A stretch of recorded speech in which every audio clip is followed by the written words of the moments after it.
अध्यक्ष महोदय, सबसे पहले तो मैं आपके माध्यम से सदन के सभी दलों के, मैंने जितने भी हमारे सम्मानित सदस्य हैं उनके प्रति आभार व्यक्त करना चाहता हूं कि ऑपरेशन सिंदूर की जो शानदार कामयाबी हासिल हुई है उस पर चर्चा करने के लिए आज सदन पूरी तरह से तैयार है। अध्यक्ष महोदय, सबसे पहले मैं इस सदन के माध्यम से मैं देश के उन वीर सपूतों को, उन बहादुर सैनिकों को नमन करता हूं जिन्होंने की राष्ट्र की सीमाओं की रक्षा के लिए आज जब भी आवश्यकता पड़ी है अपना बलिदान देने में वह पीछे नहीं रहे हैं। आज भी वह तैयार हैं और आज भी वह तत्पर हैं। साथ ही मैं उन सैनिकों की स्मृति को भी अध्यक्ष महोदय नमन करता हूं जिन्होंने की भारत की एकता और अखंडता सुनिश्चित करने के लिए अपना सर्वस्व बलिदान कर दिया। मैं पूरे देश की तरफ से सेनाओं के सभी जवानों के प्रति कृतज्ञता व्यक्त करता हूं। अध्यक्ष महोदय, आज मैं आपकी अनुमति से ऑपरेशन सिंदूर से जुड़े कुछ महत्वपूर्ण तथ्यों और विषयों को सदन के समक्ष रखने के लिए यहां खड़ा हूं।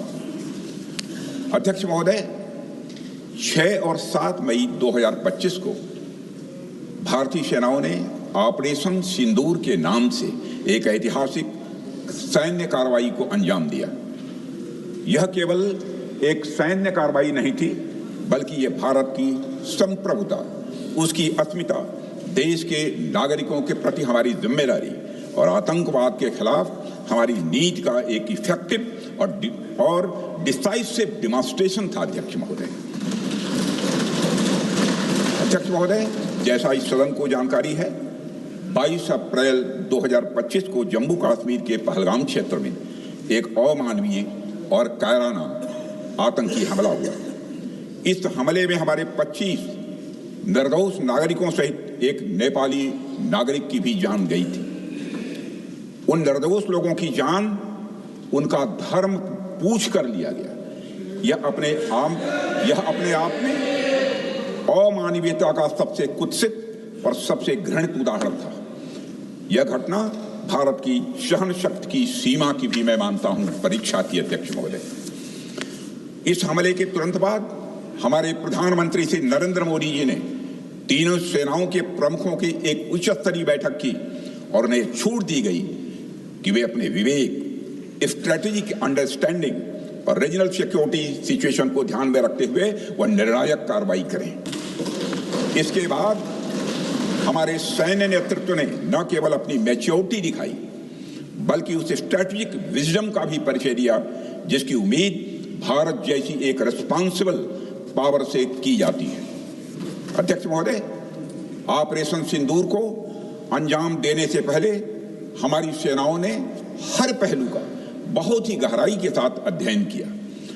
हमारे पास कई विकल्प थे, लेकिन हमने उस विकल्प को चुना जिसमें आतंकवादियों और उनके ठिकानों को अधिकतम नुकसान पहुंचे और जिसमें पाकिस्तान के आम नागरिक को कोई क्षति न होने पाए, इस बात की भी हम लोगों ने चिंता की। अध्यक्ष महोदय, हमारी सेनाओं द्वारा की गई वेल कोऑर्डिनेटेड स्ट्राइक्स ने 9 टेररिस्ट इंफ्रास्ट्रक्चर टारगेट्स को प्रिसीजन के साथ, सटीकता के साथ हिट किया और इस सैन्य कार्रवाई में एक अनुमान के अनुसार 100 से अधिक आतंकवादी, मैं बहुत संभल कर बोल रहा हूं अध्यक्ष महोदय, हमारी फिगर गलत ना होने पाए, फिगर इससे बहुत अधिक है। 100 से अधिक आतंकवादी, उनके ट्रेनर, उनके प्रशिक्षक, उनके हैंडलर, लश्कर-ए तोयबा और हिजबुल मुजाहिदीन जैसे आतंकवादी संगठनों से संबंधित थे। ये वही आतंकी संगठन हैं जिन्होंने पाकिस्तान की सेना और ISI का जिन्हें खुला समर्थन प्राप्त है। अध्यक्ष महोदय, 7 मई 2025 को रात्रि 1:05 भारतीय सशस्त्र बलों ने ऑपरेशन सिंदूर प्रारंभ किया, जिसमें पाकिस्तान और पाक ऑक्युपाइड कश्मीर में भारत के खिलाफ आतंकी गतिविधियों से जुड़े 9 स्थानों को निशाना बनाया गया। इसमें POK के मुजफ्फराबाद में सवाई नाला और सैयदना बिलाल कैंप, कोटली में मस्जिद अब्बास व मसबर रहील शाहिद कैंप, कोटली में गुलपुर कैंप, भिम्बर में बरनाला कैंप, कोटली में अब्बास कैंप और पाकिस्तान के पंजाब प्रांत में बहावलपुर, मुहिदके और सरजाल और मेहमुना जोया शामिल थे। इनमें से 7 आतंकी शिविरों को भारतीय सेना ने पूरी तरह से नष्ट कर दिया, जबकि भारतीय वायुसेना ने मुरीदके और बहावलपुर को नेस्त नाबूद किया, जो लश्कर-ए-तोयबा और जैशे मोहम्मद के केंद्र हैं। पूरा ऑपरेशन मात्र, अध्यक्ष महोदय, जानकर पूरे सदन को प्रसन्नता होगी कि विदिन 22 मिनट्स पूरा ऑपरेशन समाप्त हो गया और हमने आतंकवादियों को उनके घर में घुसकर मारा। सशस्त्र बलों ने हमारी माताओं और बहनों के सिंदूर का बदला लिया और प्रत्येक भारतीय इस भावना से ओत-प्रोत हो गया। अध्यक्ष महोदय, मैं चाहूंगा कि पूरा सदन एक बार हमारे सेना के बहादुर जवानों के शौर्य और पराक्रम का। अध्यक्ष महोदय, यह सिंदूर की लाली शौर्य की कहानी है। यह सिंदूर की लाली शौर्य की कहानी है, भारत के मस्तक पर वीरता की निशानी है। अध्यक्ष महोदय, सेनाओं ने अंधेरी रात होने के बावजूद हमले की सफलता के स्पष्ट एविडेंस भी जुटाए हैं, साक्ष्य है हमारे पास। अध्यक्ष महोदय, हमले के कुछ ही घंटों के भीतर एक प्रेस रिलीज और मीडिया ब्रीफिंग के माध्यम से इन्हें जनता की जानकारी के लिए जारी कर दिया गया था। मुझे यह पुष्टि करते हुए गौरव की अनुभूति हो रही है कि सशस्त्र बल अपने सभी मिशन ऑब्जेक्टिव्स को पूरा करने में पूरी तरह से सक्षम रहे और साथ ही कामयाब रहे।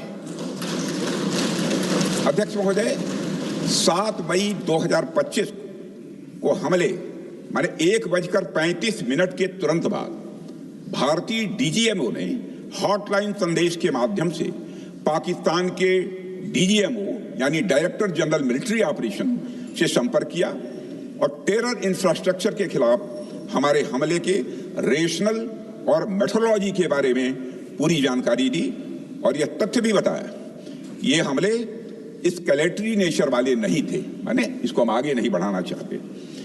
जिन मोहि मारा तीन मोहि मारे। अध्यक्ष महोदय, जिस प्रकार प्रभु हनुमान ने लंका में अपनी रणनीति बनाई थी, उसी प्रकार हमने भी उन्हीं को निशाना बनाया जिन्होंने हमें नुकसान पहुंचाया था।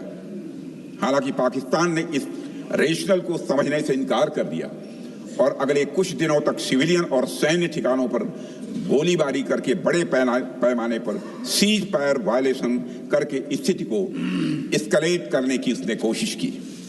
अध्यक्ष महोदय, 7-8 मई 2025 की रात को क्लियरली आइडेंटिफाइड आतंकवाद संबंधी ठिकानों पर हमारे सफल ऑपरेशन के बाद, सफल हमले के बाद पाकिस्तान ने स्थिति को एस्केलेट कर दिया और अनमैन्ड एरियल सिस्टम और अन्य साधनों का उपयोग करके भारतीय वायुसेना के बेसेस, भारतीय वायुसेना के सेंसर्स और सेना के फॉर्मेशन हेडक्वार्टर्स से लेकर ब्रिगेडों तक पर भी उसने हमला कर दिया।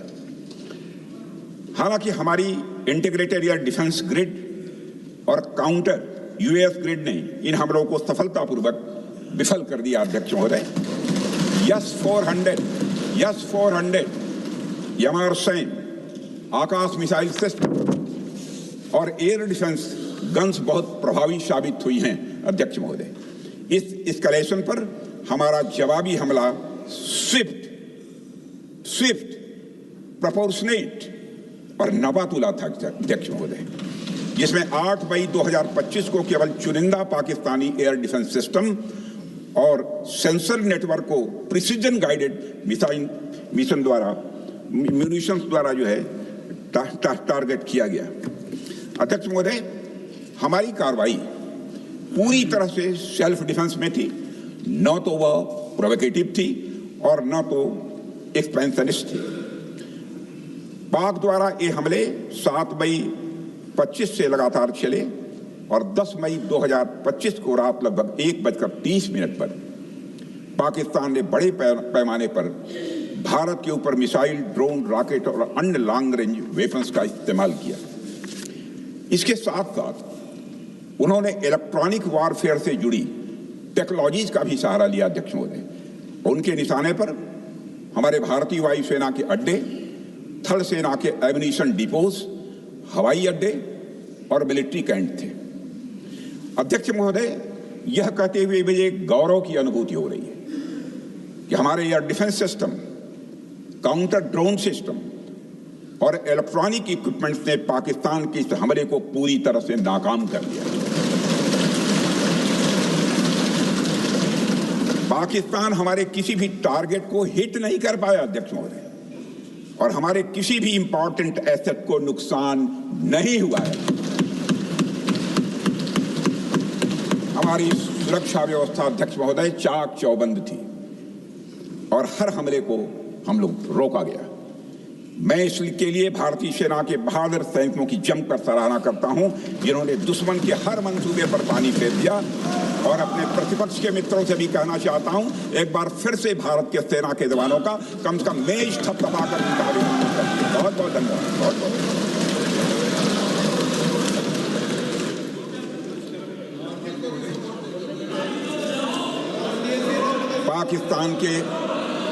पाकिस्तान के इस हमले के जवाब में हमारी कार्रवाई साहसिक थी, ठोस थी और प्रभावी थी।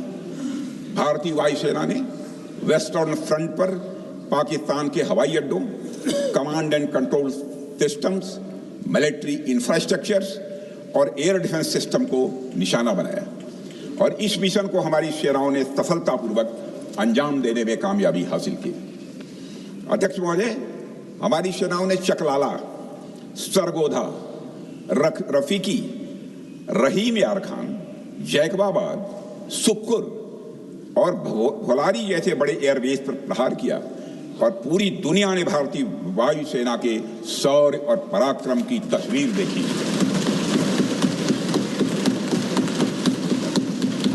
अध्यक्ष महोदय, ऑपरेशन सिंदूर ट्राई सर्विसेज कोऑर्डिनेशन का एक बेमिसाल उदाहरण था।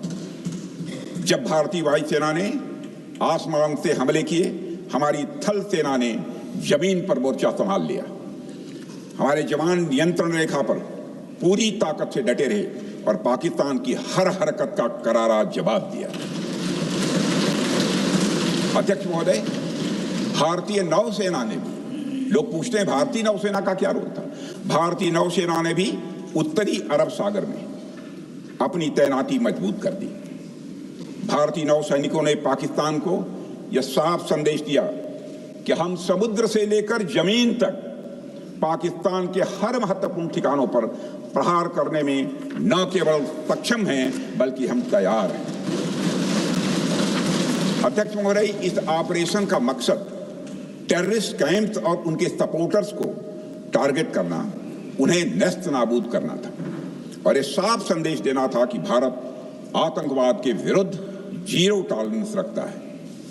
भारत ने कार्रवाई इसलिए रोकी क्योंकि कॉन्फ्लिक्ट के पहले और उसके दौरान जो भी पॉलिटिकल और मिलिट्री ऑब्जेक्टिव्स तय किए गए थे उसे हम पूरी तरह से हासिल कर चुके थे। इसलिए यह कहना, यह मानना कि यह ऑपरेशन किसी दबाव में रोका गया था, यह बेबुनियाद है और सरासर गलत है।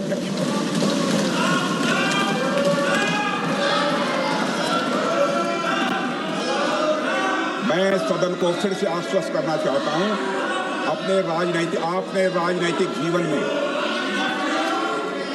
अध्यक्ष महोदय, मैं आपके माध्यम से सदन को आश्वस्त करना चाहता हूं, अपने राजनीतिक जीवन में जानबूझकर कभी भी असत्य न बोलूं, इसकी भरपूर कोशिश की है मैंने, चाहे सदन हो अथवा सदन के बाहर। अध्यक्ष महोदय, मैं आपके माध्यम से सदन को यह भी अवगत कराना चाहता हूं,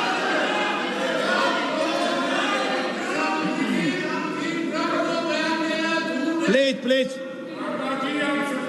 बैठिए। आप क्यों खड़े? अध्यक्ष महोदय, मैं आपके माध्यम से सदन को यह भी अवगत कराना चाहूंगा कि सीमा पार करना या वहां की टेरिटरी कैप्चर करना इस ऑपरेशन का उद्देश्य नहीं था। ऑपरेशन सिंदूर प्रारंभ करने का मकसद था अध्यक्ष महोदय उन टेरर नर्सरीज को खत्म कर देना जिन्हें पाकिस्तान ने बरसों से पाला पोसा था। और यह ऑपरेशन उन मासूम परिवारों को न्याय दिलाने के लिए लॉन्च किया गया था जिन्होंने पाक स्पॉन्सर्ड टेररिस्ट अटैक्स में अपने प्रियजनों को खोया था। हमारी सेनाओं ने सिर्फ उनको टारगेट किया जो इन आतंकियों को सपोर्ट करते हुए भारत पर हमला करने की कोशिश में लगातार शामिल थे। अध्यक्ष महोदय, ऑपरेशन सिंदूर का ओवरऑल पॉलिटिको मिलिट्री ऑब्जेक्टिव यह था कि आतंकवाद के रूप में प्रॉक्सी वार लड़ रहे पाकिस्तान को सजा दी जाए और इसी वजह से आर्म फोर्सेस को पूरी आजादी दी गई थी कि वे अपने टारगेट खुद चुने और करारा जवाब दें। और इस ऑपरेशन का उद्देश्य कोई भी युद्ध छेड़ना नहीं था बल्कि फोर्स के डिमॉन्स्ट्रेटिव यूज से एडवर्सरी को झुकने के लिए मजबूर करना था। 10 मई की सुबह जब भारतीय वायुसेना ने पाकिस्तान की मल्टीपल एयरफील्ड्स पर करारा प्रहार किया तो पाकिस्तान ने हार मान ली। अध्यक्ष महोदय, और हॉस्टिलिटी रोकने की कोशिश की। अब रोक दीजिए महाराज। उन्होंने एक कोशिश की, हमारे डीएमओ से बात की, महाराज अब रोक दीजिए, बहुत हो गया। यह पेशकश इस कैबिनेट के साथ स्वीकार की गई थी। सुने, रुकिए तो रुकिए, बता दो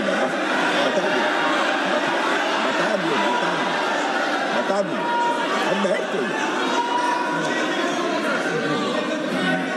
आपको मौका मिलेगा। यह क्यों रुका इसका पहले ही मैं पूरी तरह से वर्णन कर चुका है। अध्यक्ष महोदय, मैं नेता प्रतिपक्ष को बहुत सम्मान के साथ कहना चाहता हूं कि कृपया एक बार मेरा पूरा भाषण पूछ लें। आपको प्रश्न पूछने की पूरी आजादी है, आप पूछ सकते हैं, मैं उसका उत्तर दूंगा। अध्यक्ष महोदय, 10 मई की सुबह जब भारतीय वायुसेना ने पाकिस्तान की मल्टीपल एयरफील्ड्स पर करारा प्रहार किया तो पाकिस्तान ने हार मान ली और हॉस्टिलिटी रोकने की उन्होंने पेशकश की। यह पेशकश इस कैबिनेट के साथ स्वीकार की गई हम लोगों के द्वारा कि यह ऑपरेशन केवल पाज किया गया है, स्थगित किया गया है। यह ऑपरेशन समाप्त नहीं हुआ है। अध्यक्ष महोदय, अगर पाकिस्तान की ओर से भविष्य में कोई भी मिस एडवेंचर हुआ तो यह ऑपरेशन, अध्यक्ष महोदय, मैं सदन को आश्वस्त करना चाहता हूं, दोबारा प्रारंभ हो।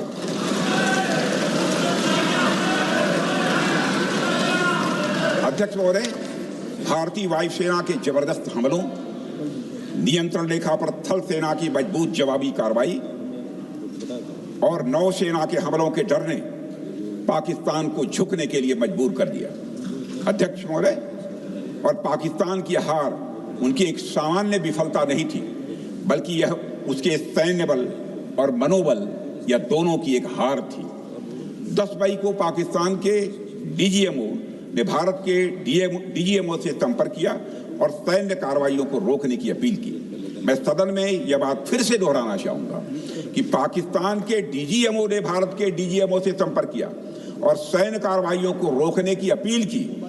12 मई को दोनों देशों के डीजीएमओ के बीच औपचारिक संवाद हुआ और दोनों पक्षों ने सैन्य कार्रवाइयों पर विराम लगाने का निर्णय लिया। अध्यक्ष महोदय, हमारे सैनिकों का जो मनोबल, मातृभूमि की रक्षा करने का जो उनका समर्पण है, ऑपरेशन सिंदूर के दौरान उसका दर्शन 140 करोड़ से अधिक भारतवासियों ने देखा। मुझे खुद भी और प्रधानमंत्री जी को सीमावर्ती क्षेत्रों में जाकर हमारे जवानों से मुलाकात का अवसर मिला है।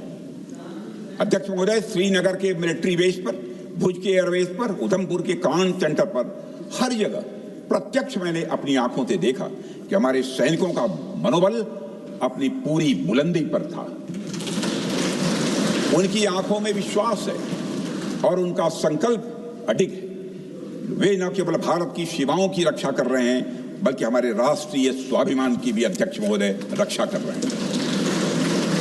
अध्यक्ष महोदय, किसी भी देश में जनता सत्ता पक्ष को और विपक्ष को अलग अलग दायित्व सौंपती है, दोनों को अलग अलग दायित्व, और हेल्दी डेमोक्रेसी में तो स्वाभाविक है। सत्ता पक्ष का काम होता है जनता के हितों को ध्यान में रखते हुए कार्य करना, और विपक्ष का काम होता है सरकार से जनता के मुद्दों से संबंधित जरूरी प्रश्न पूछना। ऑपरेशन सिंदूर क्यों शुरू किया गया, इसकी जानकारी पहले भी दी गई है और आज भी मैंने सदन को दी है। अध्यक्ष महोदय, कभी कभी हमारे प्रतिपक्ष के लोग ये पूछते रहे हैं कि हमारे कितने विमान गिरे। मुझे लगता है उनका यह प्रश्न हमारी राष्ट्रीय जनभावनाओं का सही से प्रतिनिधित्व नहीं कर रहा है। मुझे लगता है उन्होंने एक बार भी हमसे यह नहीं पूछा कि हमारी सेनाओं ने दुश्मन के कितने विमान मारे गिराए।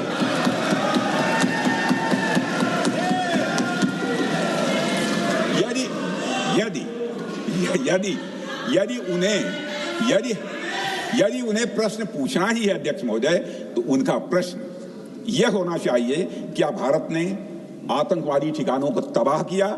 तो उसका उत्तर है हाँ।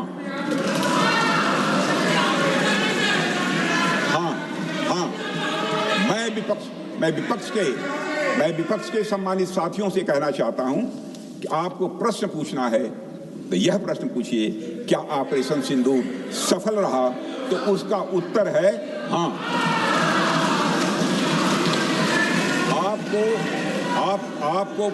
आपको प्रश्न पूछना है तो यह प्रश्न पूछिए कि जिन आतंकियों ने हमारी बहनों, हमारी बेटियों का सिंदूर मिटाया, क्या हमारी सेनाओं ने ऑपरेशन सिंदूर में उन आतंकियों के आकाओं को मिटाया? तो इसका उत्तर है हाँ। और आपको प्रश्न पूछना है तो यह पूछिए कि इस ऑपरेशन में क्या हमारे जाबाज सैनिकों को कोई क्षति हुई है? तो उसका उत्तर है नहीं। अध्यक्ष महोदय, लक्ष्य जब बड़े हो तो अपेक्षाकृत छोटे मुद्दों पर हमारा ध्यान नहीं जाना चाहिए। लक्ष्य बड़े हों तो छोटे मुद्दों पर, अपेक्षाकृत जो छोटे मुद्दे होते हैं कंपैरेटिवली, उन पर ध्यान नहीं जाना चाहिए, क्योंकि छोटे मुद्दों पर ही ध्यान देते रहने से देश की सुरक्षा और सैनिकों के सम्मान और उत्साह जैसे बड़े मुद्दों से ध्यान हट सकता है, जैसा कि विपक्ष के हमारे कुछ साथियों के साथ हो रहा है। अब चूंकि विपक्ष के मित्र ऑपरेशन सिंदूर को लेकर उचित प्रश्न नहीं पूछ पा रहे हैं, तो उन्हें मैं क्या बताऊं अध्यक्ष महोदय। मैं लगभग 4 डिकेड से अधिक समय से राजनीति में, सत्ता पक्ष हो या विपक्ष हो, अपनी पार्टी हो या दूसरी पार्टी हो, कभी भी किसी के साथ दलगत राजनीति को मैंने शत्रुतापूर्ण तरीके से जिंदगी में नहीं देखा है मैंने अध्यक्ष महोदय। इसलिए आज अगर विपक्ष प्रश्न पूछने में असफल है, मैं विपक्ष को उनके इस काम में थोड़ी सी मदद करना चाहता हूं। अध्यक्ष महोदय, मैं विपक्ष के अपने सम्मानित साथियों से ये कहना चाहता हूं कि यदि आज हम लोग सत्ता पक्ष में हैं, तो ऐसा नहीं है कि हम हमेशा सत्ता पक्ष में ही रहेंगे। ये आवश्यक नहीं है, किसी के लिए आवश्यक नहीं। एक लंबा समय हमने विपक्ष का काम किया है, एक लंबा समय हमने सरकारों से सवाल पूछने में लगाया है। जनता ने जब हमें विपक्ष में रहने का दायित्व सौंपा था, तो हमने विपक्ष में रहकर विपक्ष की भूमिका को बड़े ही सकारात्मक तरीके से निभाया भी है। अध्यक्ष महोदय, विपक्ष में रहकर हमने कैसे प्रश्न पूछे, इसके कुछ उदाहरण मैं यहां रखना चाहता हूं। 1962 में अध्यक्ष महोदय, चीन के साथ हुए युद्ध में जब दुखद परिणाम आया, तो हमने उस समय की सरकार से यह पूछे थे, लेकिन वह प्रश्न यह था कि हमारे देश की धरती पर दूसरे देश का कब्जा कैसे हुआ। हमने यह प्रश्न पूछा था कि हमारी सेना और हमारी जनता अपमानित क्यों हुई। हमने यह प्रश्न पूछा था कि बड़ी संख्या में हमारे सैनिक हताहत कैसे हुए। हमने यह प्रश्न नहीं पूछा कि हमारे टैंक, हमारी मशीनें, हमारी बंदूकें क्यों ध्वस्त हो गई, यह प्रश्न हम लोगों ने नहीं पूछा।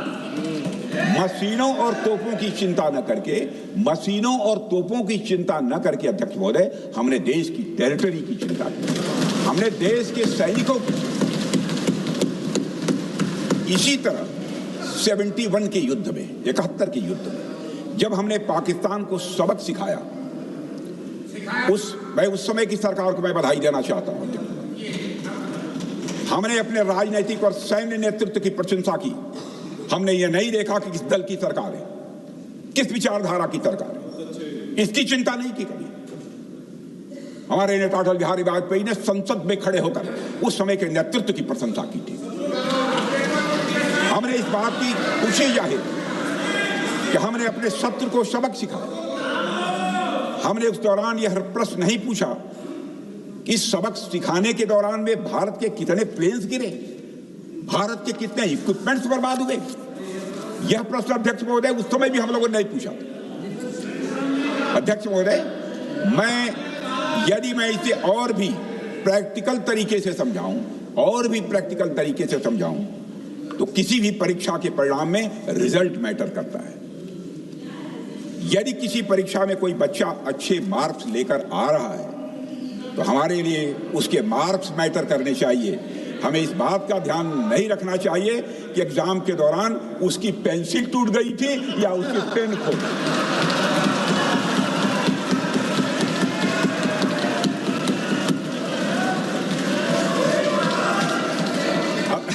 अध्यक्ष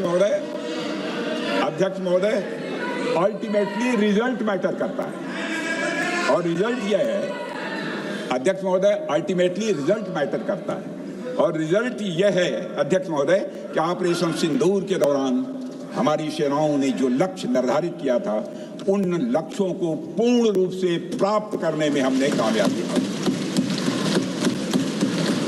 अध्यक्ष महोदय, भारत हमेशा से पाकिस्तान सहित अपने पड़ोसी देशों से मित्रता और सौहार्द सहयोगपूर्ण संबंध का सदैव इच्छुक रहा है।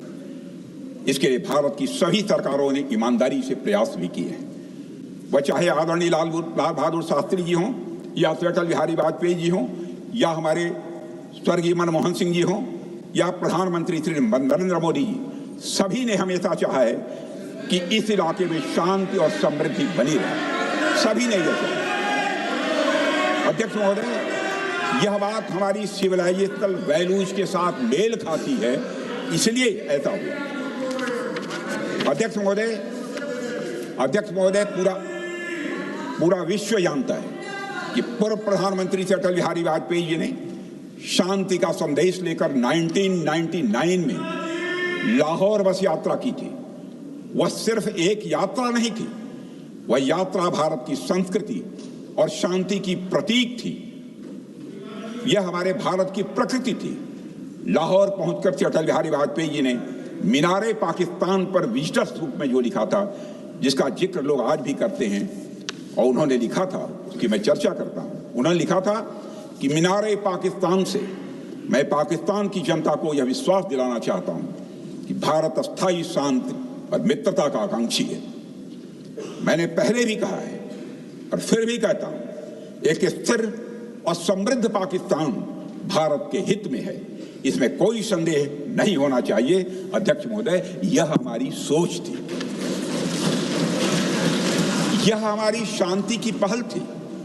यह पहल हमारी हजारों साल पुरानी सांस्कृतिक चेतना, हमारी नैतिक शक्ति और हमारी सभ्यता के उन मूल्यों से निकली थी जो शांति को शक्ति मानती है। अध्यक्ष महोदय, लेकिन हमारे शांति के प्रयास को हमारी नाइविटी, उदारता या सरलता समझ लिया गया। जब हम शांति के लिए कदम बढ़ा रहे थे, उसी वक्त पाकिस्तान कारगिल में घुसपैठ की साजिश रच रहा था। हम दोस्ती की राह पर थे तो वो षड्यंत्र की राह पर था। जब हम मामला खुलकर सामने आया तो हमारे वीर सैनिकों ने इस घुसपैठ के खिलाफ कार्रवाई करना प्रारंभ किया, और जब भारत की जीत सामने दिखाई दे रही थी तो पाकिस्तान ने परमाणु युद्ध की धमकी दे डाली। अध्यक्ष महोदय, तब हमारे तत्कालीन प्रधानमंत्री आदरणीय अटल बिहारी वाजपेयी जी ने कहा था पाक सेना के परमाणु हमले से भारत का तो कुछ नहीं बिगड़ेगा, लेकिन पाकिस्तान दूसरे दिन का सूरज नहीं देख पाएगा।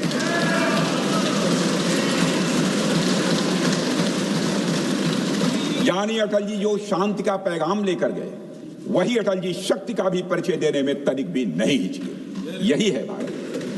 अध्यक्ष महोदय, यह सामर्थ्य का उद्घोष था। यह एक स्पष्ट संदेश था कि भारत शांति चाहता है, लेकिन अगर कोई हमारी संप्रभुता को चुनौती देगा तो उसका जवाब भी उतनी ही दृढ़ता से दिया जाएगा। अध्यक्ष महोदय, 2015 में जब हमारे प्रधानमंत्री मोदी जी ने लाहौर जाकर नवाज शरीफ से मुलाकात की, तो भारत ने फिर से दोस्ती का हाथ बढ़ाया। अध्यक्ष महोदय, हम वाकई में शांति की राह पर चलना चाहते थे, क्योंकि हमारी मूल प्रकृति बुद्ध की है, युद्ध की नहीं है।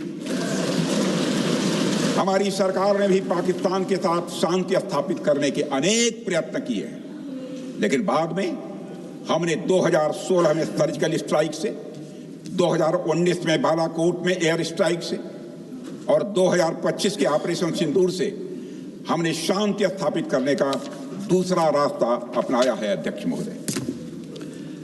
महोदय, अब हमारे प्रधानमंत्री श्री नरेंद्र मोदी जी और हमारी सरकार का स्टैंड बिल्कुल क्लियर है कि टेररिज्म और टॉक्स ये दोनों साथ नहीं चल सकते, क्योंकि सभ्य मुल्कों के बीच बातचीत होती है। अध्यक्ष महोदय, लोकतांत्रिक देशों में बातचीत होती है, पर एक ऐसा देश जिसके वजूद में लोकतंत्र का एक कतरा भी न हो और सिर्फ रिलीजियस फैनेटिसिज्म, टेररिज्म और हेट्रेड अगेंस्ट इंडिया हो, उसके साथ संवाद किसी भी सूरत में नहीं किया जा सकता, क्योंकि टेररिज्म की भाषा जो अध्यक्ष महोदय होती है वह खून, डर और नफरत है, संवाद नहीं। गोलियों की आवाज में संवाद की आवाज दब जाती है। जहां खून बहता है वहां बातचीत की गुंजाइश अध्यक्ष महोदय नहीं बचती। अध्यक्ष महोदय, पाकिस्तान की वर्तमान स्थिति अब जग जाहिर है। जिस देश ने आतंक को अपनी विदेश नीति का औजार बना लिया, वह अंततः अपने ही जाल में फंस जाता है। पाकिस्तान की नीति और चरित्र को लेकर कोई भ्रम नहीं रहना चाहिए। यह एक ऐसा देश है जो वैश्विक आतंकवाद की नर्सरी है और उन्होंने इसको अपनी स्टेट पॉलिसी का भी एक आधार बनाया हुआ है। अध्यक्ष महोदय, ऑपरेशन सिंदूर के दौरान पूरी दुनिया ने देखा है कि पाकिस्तान में सरकार आतंकवादियों के लिए स्टेट फ्यूनरल का इंतजाम कर रही है और सैन्य अधिकारी भी आतंकवादियों के जनाजे में भाग लेते हैं। यह वही देश है जो सीमा पर सैनिकों से लड़ने का साहस नहीं जुटा पाता, इसलिए निर्दोष नागरिकों, बच्चों और तीर्थ यात्रियों को आतंकवाद का निशाना बनाता है। पाकिस्तान की सेना और आईएसआई आतंकवाद को एक प्रॉक्सी वार के रूप में अध्यक्ष महोदय इस्तेमाल करती हैं और उसके सहारे वे भारत को डिस्टेबलाइज करने का सपना देखती है।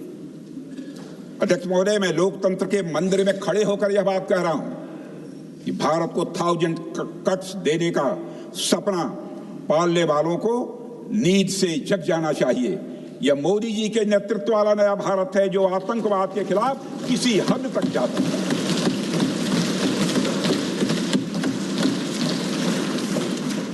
अध्यक्ष महोदय, आप भारत का इतिहास जानते हैं।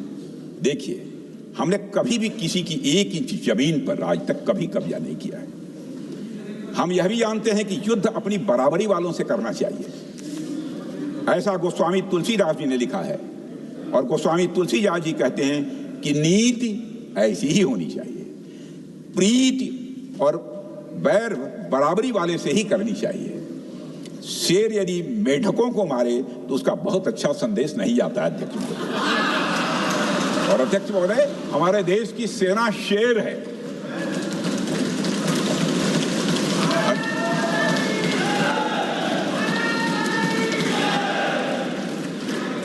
अध्यक्ष महोदय, पाकिस्तान जैसा देश जो साइज, सामर्थ्य शक्ति और समृद्धि में हमारे आसपास भी नहीं है, उस मुल्क से कैसा मुकाबला?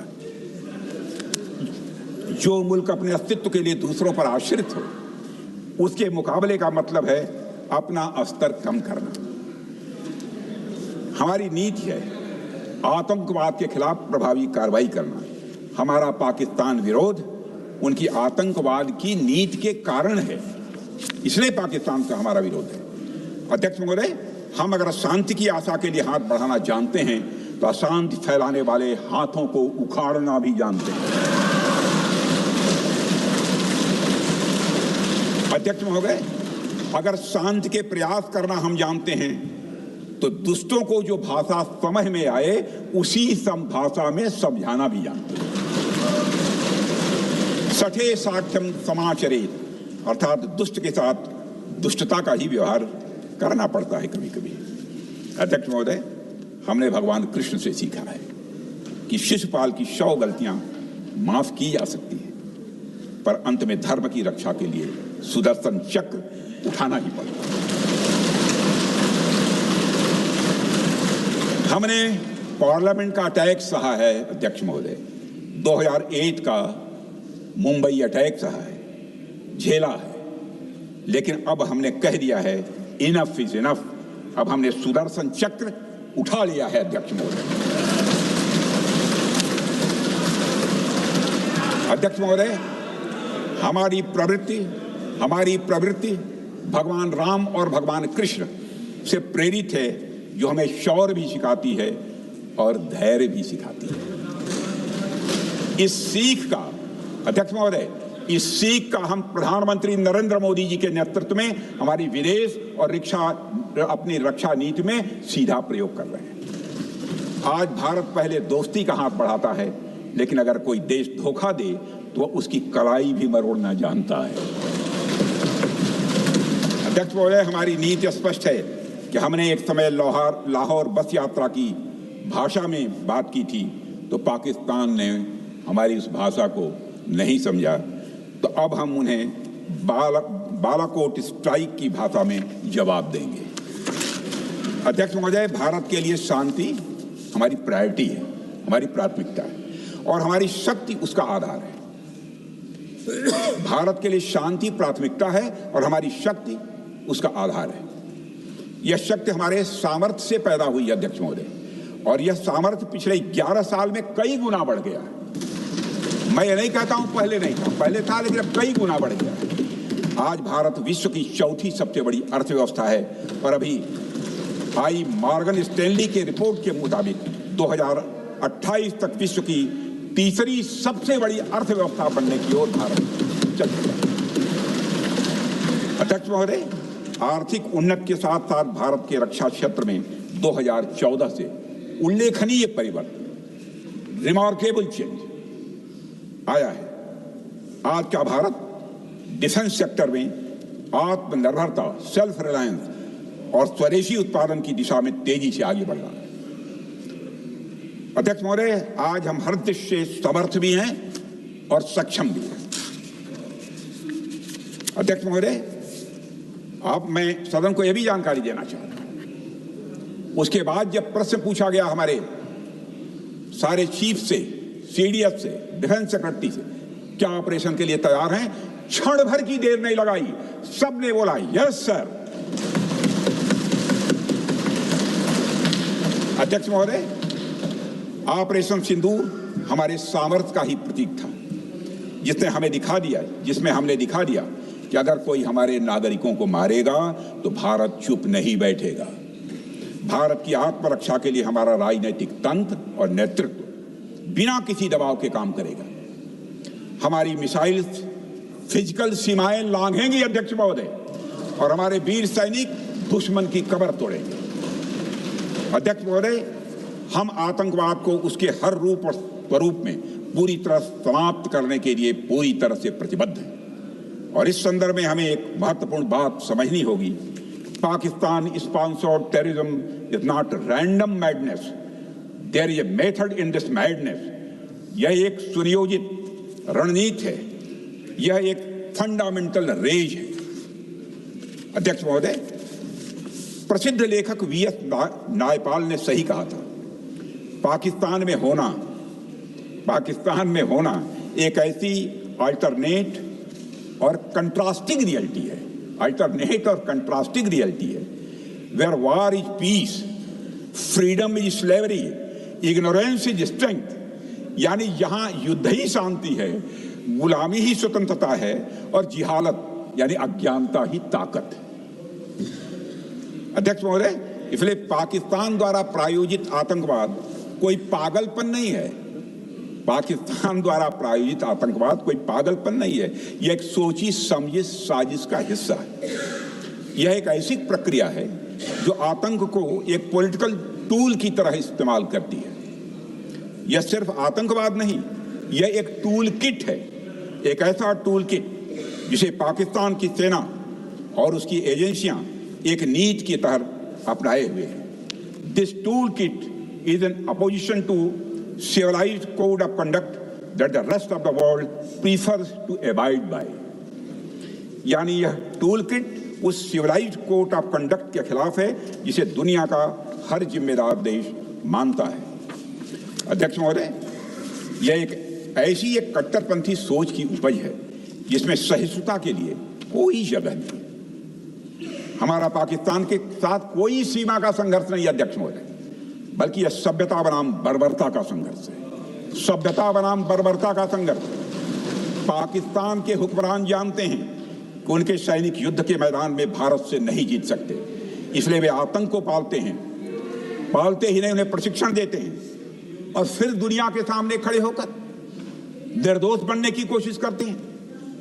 अध्यक्ष महोदय, पाकिस्तान दोहरे मापदंड और झूठ की बुनियाद पर खड़ा हुआ एक ऐसा देश है जो अब फेल्ड स्टेट के तौर पर देखा जा रहा है। भारत ने ऑपरेशन सिंदूर के जरिए पूरी दुनिया को दिखा दिया है कि हम इस आतंकवाद के गंदे खेल को जड़ से समाप्त करने का संकल्प ले चुके हैं। अध्यक्ष महोदय, जब अटल जी प्रधानमंत्री थे तब पाकिस्तान के साथ कंबोजिट डायलॉग के लिए भारत की शर्त थी कि पाकिस्तान अपनी जमीन का प्रयोग भारत के खिलाफ टेररिज्म फैलाने के लिए नहीं करेगा। एक कंपोजिट डायलॉग के लिए भारत की शर्त थी, जिसे पाकिस्तान ने भी मान लिया था उसमें। लेकिन दुर्भाग्य से 2009 में शर्म शेख में तत्कालीन सरकार ने एक बड़ी भूल की, जब कंपोजिट डायलॉग प्रोसेस से पाकिस्तान प्रायोजित आतंकवाद को डीलिंक कर दिया गया। यानी बातचीत जारी रखने के लिए पाकिस्तान द्वारा अपनी जमीन को आतंकवाद के लिए प्रयोग न करने की शर्त को ही डाइल्यूट कर दिया गया। मैं मानता हूं यह भारत की स्ट्रेटेजिक पोजीशनिंग को कमजोर करने वाला एक कदम था। अध्यक्ष महोदय, ऐसी ही एक और गंभीर चूक तत्कालीन सरकार ने 2006 में हवाना में भी हुई थी, जब पाकिस्तान को आतंकवाद का विक्टिम माना गया और एक ज्वाइंट एंटी टेरर मैकेनिज्म बनाने पर सहमति भी हुई थी। 2006 की बात कर रहा हूं। अध्यक्ष महोदय, यह सोचने वाली बात है कि जो देश आतंक को पैदा करता है, उसे पालता है, उस देश को ही आतंक से पीड़ित मान लेना कितना बड़ा स्ट्रेटेजिक ब्लंडर है। अध्यक्ष महोदय, आतंकवाद के खिलाफ हमारी लड़ाई अब केवल सीमा पर नहीं है, बल्कि वैचारिक मोर्चों पर भी लड़ी जा रही है। इसी उद्देश्य से प्रधानमंत्री जी कई हाई लेवल डेलीगेशंस का गठन भी उन्होंने किया था, जिसमें हमारे लगभग अधिकांश दलों के सम्मानित सदस्य उसमें शामिल थे।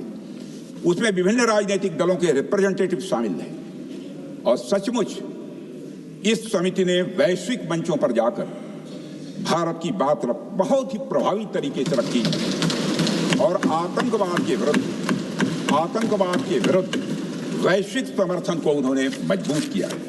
अध्यक्ष महोदय, मैं उन सभी डेलीगेशन के सम्मानित सदस्यों के प्रति शीश झुकाकर आभार व्यक्त करना चाहता हूं, जिन्होंने भारत का आतंकवाद के खिलाफ स्टैंड तथा जीरो टॉलरेंस की पॉलिसी और ऑपरेशन सिंदूर के बारे में दुनिया के देशों को सही तरीके से अवगत कराया, प्रभावी तरीके से अवगत कराया। अध्यक्ष महोदय, ऑपरेशन सिंदूर को लेकर सर्वदलीय बैठक भी हुई। I am very happy to tell the house that during Operation Sindoor, all the political parties of the country kept aside all ideologies and differences and showed solidarity with the nation, with the soldiers and with the government. फिर इसके लिए आभार व्यक्त करता हूं। मुझे लगता है यही इस देश के लोकतंत्र की खूबसूरती है। अध्यक्ष महोदय, जैसा कि हमारे माननीय प्रधानमंत्री मोदी जी ने भी कहा है कि ऑपरेशन सिंदूर अभी रुका है, समाप्त नहीं हुआ है। यदि आवश्यकता पड़ी, यदि पाकिस्तान फिर किसी नापाक हरकत की कोशिश करता है तो हम और भी कठोर और निर्णायक कार्रवाई करने के लिए तैयार हैं। अध्यक्ष महोदय, ऑपरेशन सिंदूर के माध्यम से पाकिस्तान के मन में भारत को लेकर जो बहुत बड़ी गलतफहमी थी वह हमने दूर कर दी है। और यदि दूर थोड़ी बहुत बची यदि भई होगी तो उसको भी दूर कर देंगे। अध्यक्ष महोदय, मुझे महाकवि राष्ट्र कवि रामधारी सिंह जी दिनकर की कुछ पंक्तियां याद आती हैं। अध्यक्ष महोदय, क्षमाशील हो रिपु समक्ष, तुम हुए बिनत जितना ही, दुष्ट कौरवों ने तुमको कायर समझा उतना ही। अध्यक्ष महोदय, भारत ने न केवल अपनी सैन्य क्षमता का प्रदर्शन किया, बल्कि अपनी राष्ट्रीय दृढ़ता, नैतिकता और राजनीतिक कुशलता का भी परिचय दिया है। भारत अब किसी भी आतंकी हमले का निर्णायक और स्पष्ट उत्तर देगा। अध्यक्ष महोदय, हमने एक नई लक्ष्मण रेखा खींच ली है। अब आतंकवाद को आश्रय और समर्थन देने वालों को कोई शरण नहीं मिलेगी। और अध्यक्ष महोदय, भारत किसी भी तरह के न्यूक्लियर ब्लैकमेलिंग या दबावों के आगे अब झुकने वाला नहीं है।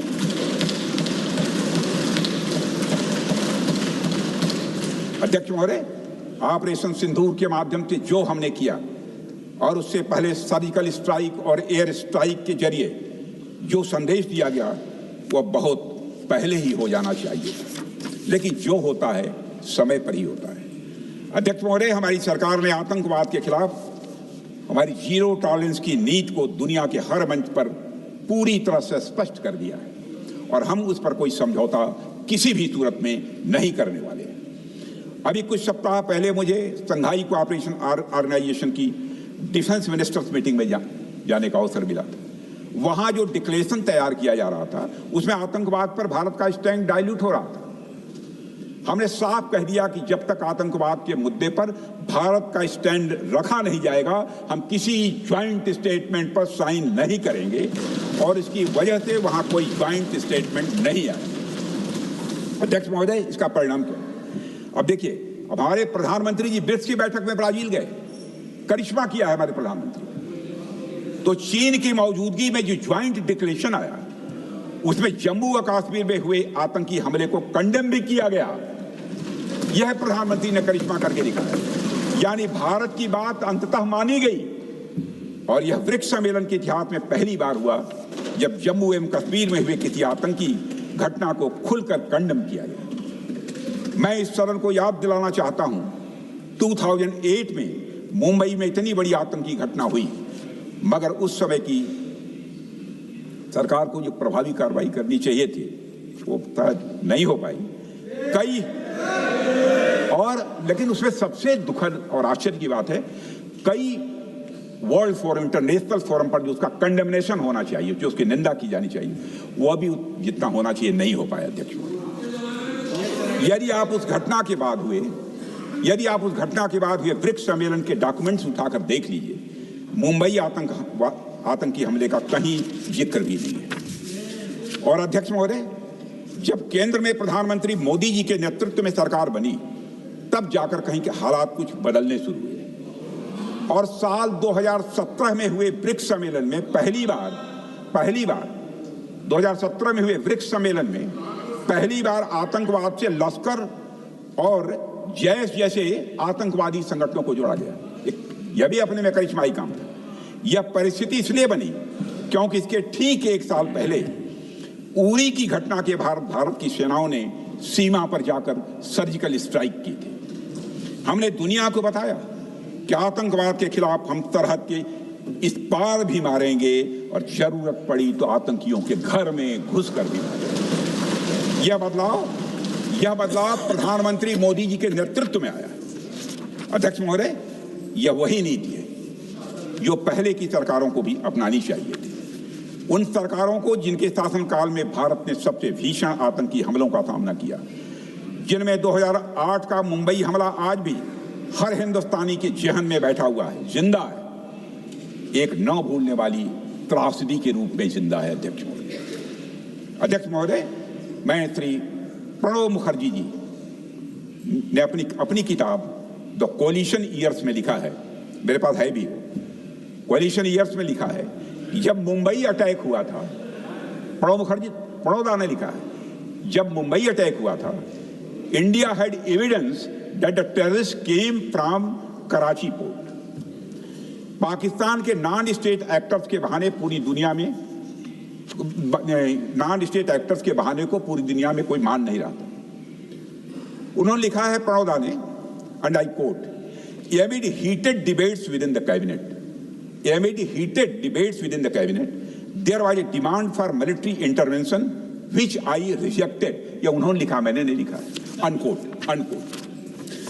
अध्यक्ष महोदय, भारतीय विदेश सेवा के एक वरिष्ठ अधिकारी ने भी अपनी किताब में इस बात की पुष्टि की है, जिनका नाम है अजय बिसारिया, और वो शायद फॉरेन सेक्रेटरी थे, कि मुंबई हमले के तुरंत बाद एक उच्च स्तरीय बैठक हुई थी जिसमें तत्कालीन विदेश मंत्री प्रणब ने पूछा व्हाट शुड बी डन। तो विदेश सचिव शिवशंकर मेनन जी ने सुझाव दिया कि भारत मोरदके में लश्कर-ए-तोयबा के मुख्यालय पर क्रूज मिसाइल से हमला कर सकता है। यह सुनकर प्रणब ने चश्मा उतारकर साफ किया और सभी अधिकारियों को धन्यवाद देकर बैठक समाप्त कर दी।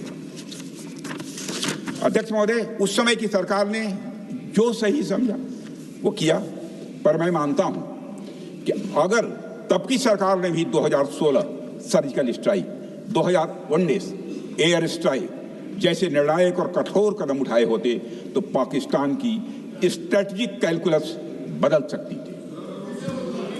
एक पावरफुल और डिसाइसिव एक्शन पाकिस्तान और उनकी सेना के द्वारा इस 500 टेररिस्ट ऑर्गेनाइजेशंस के लिए बड़ा डिसइंसेंटिव साबित हो सकती थी। अध्यक्ष महोदय, 2008 में मुंबई हमलों के बाद उस समय की सरकार ने सिर्फ बातचीत का मार्ग चुना था। मैं स्पष्ट करना चाहता हूं, यह कोई आलोचना नहीं है अध्यक्ष महोदय, न उस सरकार की, न उस समय के प्रधानमंत्री की, और न ही उन नेताओं की। उस समय की लीडरशिप को जो सही लगा उन्होंने वह निर्णय लिया। अध्यक्ष महोदय, बस मैं इतना ही कहना चाहता हूं कि आज का भारत अलग सोचता है और अलग तरीके से काम करता है। हमारा मानना है या आपका प्रतिद्वंदी आतंक को रणनीति बना चुका हो और बातचीत की भाषा नहीं समझता हो तो standing firm and being decisive के अलावा कोई विकल्प नहीं बचता है। अध्यक्ष महोदय, आज हमारे प्रधानमंत्री मोदी जी के नेतृत्व में भारत वह देश नहीं रहा जो पहले था। Today doziers have been replaced by decisive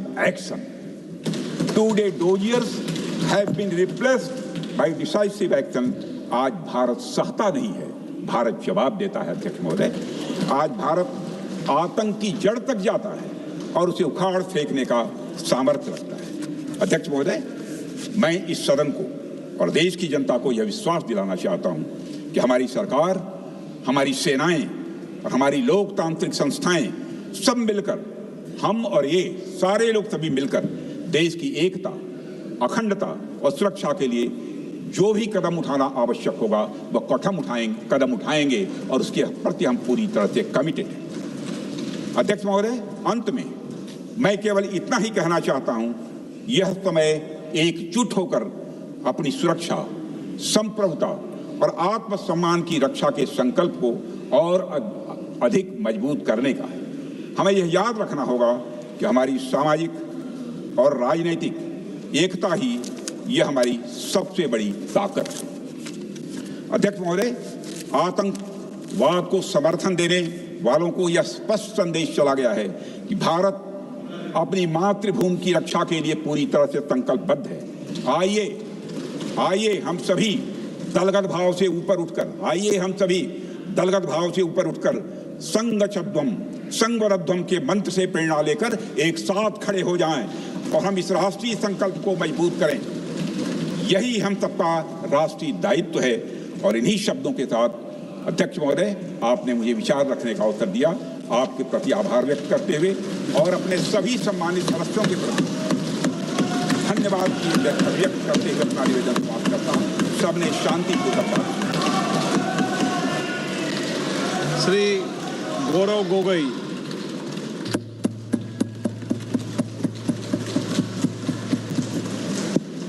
धन्यवाद अध्यक्ष महोदय। आज हम इस विशेष चर्चा में भाग लेने के लिए खड़े हुए हैं।